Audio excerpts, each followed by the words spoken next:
What began last September returned with a vengeance on the 1st of May. Tens of thousands of Americans across the country expressing collective outrage over wealth inequality, political corruption, and corporate greed.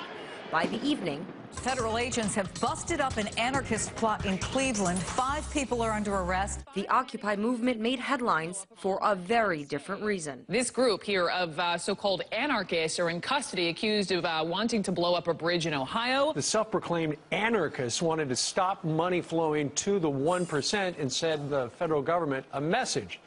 They have even ties to Occupy Cleveland as well. The FBI says the 5 Ohio suspects were intent on using violence to express their ideological views.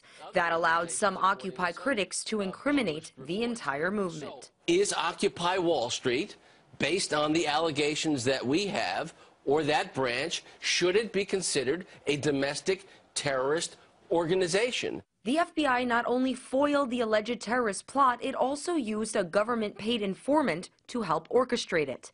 That man, identified as Shaquille Aziz, collaborated with the suspects, loaned cash, made introductions, and then an undercover FBI agent sold these folks, according to the prosecution, C4 explosives. It's orchestrated, okay? It's all orchestrated. I was involved in this for a long time. I was trained to entrap. I know the game very well. FBI informant turned whistleblower Craig Monte spent 6 years working for the agency. He says as long as OWS remains a threat to Washington and Wall Street, cases like the Cleveland 5 will become more common. It taints the Occupy movement, but that's the goal. Now, maybe 3 months later, there'll be another one. Maybe 6 months later, there'll be another one, where now the Occupy movement is really tainted, and no one wants to be around them so much because there may be some type of a terrorist plan or plot.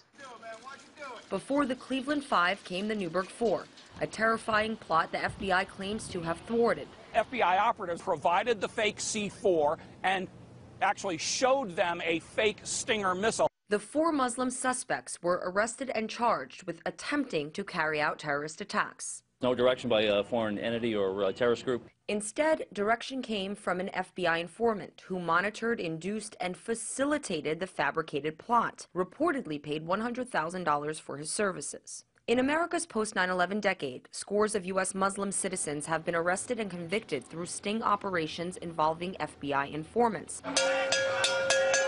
Today, as the 99% becomes a bigger challenge for Washington, some say angry activists could replace scary Muslims as the so-called new face of homegrown terror.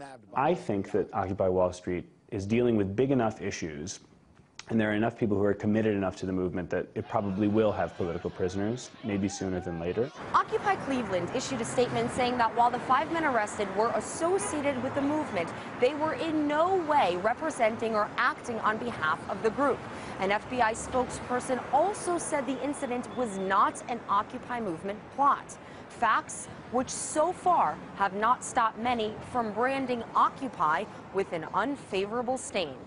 Marina Portnaya, RT, New York.